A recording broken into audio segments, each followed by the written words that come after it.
Sir नमस्कार। नमस्कार जी। Sir क्या नाम है आपका? राधेश्याम बिश्नोई। राधेश्याम जी, कहाँ से आए हो आप? मैं गांव मानेकसर, सूरतगढ़ तहसील और जिला श्री गंगानगर, राजस्थान से। सर संत रामपाल जी महाराज जी से जुड़ने से पहले आप क्या भक्ति साधना करते थे? सतगुरु रामपाल जी महाराज से जुड़ने से पहले मैं अपने परंपरागत समाज के अनुसार जम्बेश्वर महाराज जी और देवी देवताओं की भक्ति भी करते थे। सर क्या ये कोई पंथ है, जम्बेश्वर पंथ? बिश्नोई समाज का एक पंथ है जो गुरु जम्बेश्वर महाराज के नाम से आगे प्रचलित है। तो सर जो बिश्नोई पंथ के आधार पे वो जो साधनाएं आपने की, क्या उससे कोई आपको लाभ भी मिला? उससे कोई विशेष लाभ नहीं मिला, लेकिन गुरु जम्बेश्वर महाराज जी ने अपने शास्त्रों में इस बात का प्रमाण भी दे चुके हैं कि आगे जो संत होगा उसकी भक्ति करने से आपको फायदे मिलेंगे। सर जम्बेश्वर महाराज का इशारा किस संत की ओर है? वो संत सतगुरु रामपाल जी महाराज जी की भक्ति के अनुसार वो इशारा सतगुरु रामपाल जी महाराज की तरफ है। सर इसके बारे में हम आपसे बाद में जानेंगे। सबसे पहले हम आपसे ये जानना चाहेंगे कि आपको संत रामपाल जी महाराज जी के बारे में कैसे पता चला? मुझे सतगुरु रामपाल जी महाराज जी के बारे में जब मैं अपने यहाँ पे परचेज करने के लिए चूरी, जैसे अपने में खेतीबाड़ी करता था, तो खेतीबाड़ी में अपनी खल चूरी वगैरह खरीदने के लिए जिस दुकान पे जाता था वो एक भगत सत रामपाल जी महाराज जी के नाम देसी थे। तो वो अपने यहाँ पाठ वगैरह वो पुस्तक वगैरह लेके रखते थे। तो उन पुस्तकों को मैं देख के मैं ये कहता था, आप ये क्या पढ़ रहे हो? तो कहते हैं जी आप भी पढ़ के देखो, आप भी लेके जाओ। तो मैं बिश्नोई समाज का होने की वजह से मुझे एक खुद का अंदर अहंकार भी था कि हमारे गुरु जम्बेश्वर महाराज जी ने हमको सब कुछ तो दे दिया है, उसके बाद में इसकी क्या ज़रूरत है। तो हमारे गुरु जम्बेश्वर महाराज को हम प्रत्यक्ष गुरु मानते थे और उनके अनुसार वो कहते थे कि ये नुगरा नहीं रहना है और सुगरा बनना है। तो उनके जो भगवेधारी जो वहाँ पे गुरु हैं तो हम उनको गुरु मनाते थे। लेकिन जब मुझे ये बात का पता लगा कि इनका शास्त्रों का ज्ञान अलग है, तो मैंने उनसे इस बारे में चर्चा की कि आप ब्रह्मा विष्णु महेश के बारे में मुझे बताएं, जो हमारे परंपरागत गुरु हैं। तो उनसे चर्चा की तो वो मुझे विष्णु भगवान के बारे में या ब्रह्मा विष्णु में स्पष्ट कुछ नहीं बताया उन्होंने मुझे। ये प्रश्न आपने ज्ञानगंगा पुस्तक पढ़ने के बाद उनसे पूछा था? पुस्तक उनसे लेके मैं पढ़ी थी, तो मैंने उनसे वो प्रश्न किया था। तो उन्होंने मुझे ये बताया कि ये विष्णु ही है सब कुछ। तो मैंने कहा जी विष्णु तो सब कुछ है, तो उससे ऊपर भी कोई शक्तियाँ बता रहे हैं, जैसे ज्ञानगंगा में बताया हुआ था। तो क्या जी सब विष्णु विष्णु, आप विष्णु का जाप करो, विष्णु से ऊपर कुछ नहीं है। विष्णु से ऊपर उन्होंने कहा विष्णु और विष्णु, ऐसे दो शब्दों का कुछ स्पष्ट कुछ बता नहीं पाए मुझे वो। तो मैंने ये देखा कि इनको कोई स्पष्ट ज्ञान है नहीं और ये अपने मतलब रोजी रोटी के लिए धंधा कर रहे हैं। तो मैंने उसके साथ में नामदान तो नहीं लिया, लेकिन उसके बाद मेरी घर की आर्थिक स्थिति काफ़ी कमज़ोर हो चुकी थी और मैं धीरे धीरे उस आर्थिक स्थिति के अंदर कमज़ोर हो चुका था। तो मैं फिर उसी दुकान पे दोबारा गया, तो उन्होंने मुझे उस गुरु जी की चर्चा के बारे में, सतगुरु रामपाल जी महाराज की चर्चा की। तो मैं उनकी आर्थिक स्थिति के बारे में मैंने उनसे कहा कि अगर आप गुरु जी से नामदान ले लूँ तो मेरा भी कुछ उधार हो सकता है। तो उन्होंने कहा जी आप नामदान लो, ज्ञान समझो, पहले सबसे पहले उनका ज्ञान समझो। अगर आपको ज्ञान समझ में आता है तो आप नामदान लो। तो अगर नामदान तभी लेने का फ़ायदा जब आप ज्ञान समझोगे। मैंने उस पुस्तक को पढ़ा और दूसरे ही दिन मैंने सतगुरु रामपाल जी महाराज का नाम उपदेश लिया। आपने संत रामपाल जी महाराज जी से नाम दीक्षा कब ली थी? मैंने 11 दिसंबर 2016 को लिया था।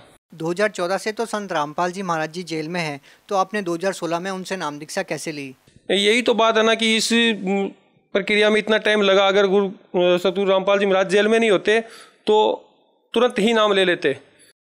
तो सर क्या 2016 में संत रामपाल जी महाराज जी से आपने नाम दीक्षा ली? उस समय क्या आपको पता था कि संत रामपाल जी महाराज जी जेल में हैं? हाँ बिल्कुल, मुझे ये पता था कि इसीलिए तो मैंने 9 महीने तक पुस्तक घर पे ला के रख दी और उनको थोड़ा बहुत पढ़ता रहा और इसके बारे में जांच पड़ताल करता रहा भी क्या हो रहा है, इसकी संतों का क्या कहानी चल रही है और कैसे ये लोगों को ठग रहे हैं। कौन से ये जो साधु बने हुए हमारे समाज के अंदर जो संत हैं वो भी कैसे लोगों को मतलब ठग रहे हैं। उनको खुद को ज्ञान नहीं है कि भगवान पे भेष धारण करने से हमें ये भी पता लगा है कि भक्ति किसी चीज़ की मोहताज नहीं है।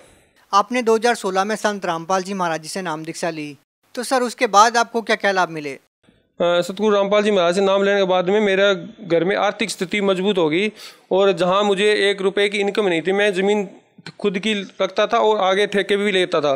तो उसके अंदर मेरे को ज़्यादा कुछ बेनिफिट नहीं हुआ। मेरे को 4-4.5 लाख रुपए का कर्ज हो चुका था।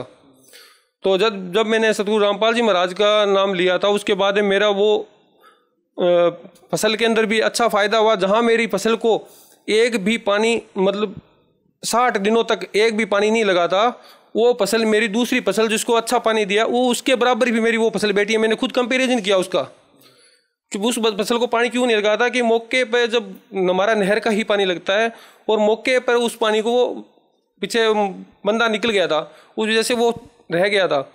और मेरा विश्वास सतगुरु रामपाल जी महाराज पे इतना था कि जो कुछ करना है वो यहीं करेंगे।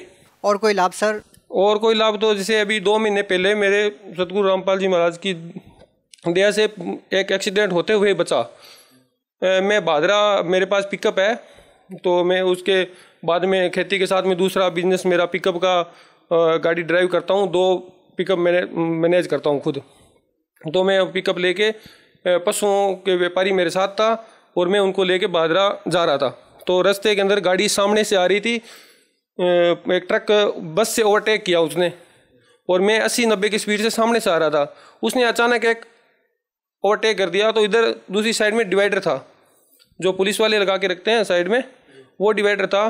तो अचानक मैं अक्का बक्का रह गया भी ये गाड़ी को कैसे कंट्रोल करूँ। एक बार तो मैंने उसको ब्रेक दिया गाड़ी को, लेकिन जब मुझे ये लगा कि गाड़ी तो जा रही है, तो मेरे साथ में जो व्यापारी बैठा था उसने आँख बंद करके बस अभी तो गाड़ी गई, और साइड में जो लोग खड़े थे ना वो दूर दूर भाग गए सारे।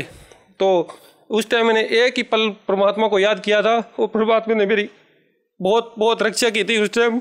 सतगुरु रामपाल जी महाराज अगर नहीं होते तो उस टाइम परमात्मा ने उस डिवाइडर और उस गाड़ी दोनों के बीच में से गाड़ी निकाल दिया। चांस भी नहीं था कि वहाँ गाड़ी निकल जाएगी। तो उस टाइम परमात्मा ने मेरी रक्षा की। आगे जाके मेरे हाथ पैर इतने फूल गए थे कि मेरे से गाड़ी नहीं चल रही थी।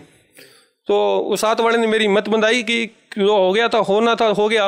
लेकिन अभी मैंने कहा गुरु रामपाल जी महाराज आज नहीं होते तो मुझे आज इस बच्चे और परिवार सब कुछ आज खत्म था मेरा।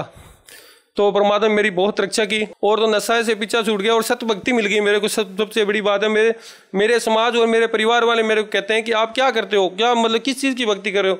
तो मैंने कहा आप विष्णु का जाप कर रहे हो, आप कितनी बार विष्णु का जाप करते हो। तो क्या जी विष्णु का तो जाप हम सब पूरे दिन विष्णु का, मैं क्या 2 मिनट कर लेते हैं, 4 मिनट। मैंने कहा जी आप विष्णु का जाप दिन में 1 बार करते हो, 4 बार करते हो, लेकिन हम एक दिन में 432 बार विष्णु भगवान का जाप करते हैं, ब्रह्मा जी का, विष्णु जी का। हमारे गुरुजी किसी देवी देवता की भक्ति नहीं छुड़ाते। जो मुख्य देवी देवता है ब्रह्मा, विष्णु, महेश, दुर्गा और गणेश जी, उनकी भक्ति हमारे गुरुजी देते हैं। भी इनकी भक्ति इस तरह से किया जाएगी, उसका एक जाप है, उस जाप को करने से अपने को फायदा होगा।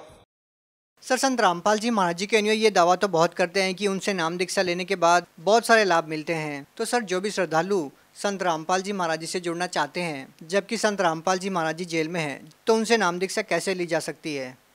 सतगुरु रामपाल जी महाराज से नाम उपदेश लेने के लिए चैनल पे ये नीचे एक पट्टी आती है, उस पट्टी पे निःशुल्क नाम दीक्षा लेने के लिए नंबर दिए जाते हैं। उस नंबर पे कॉल करके आप अपना एड्रेस, पता वो सब बता देंगे। वो आपको उसके अनुसार जो नामदान केंद्र होगा उसकी एड्रेस आपको वो बताएंगे, उसके साथ वहाँ जाके आप नामदान ले सकते हैं।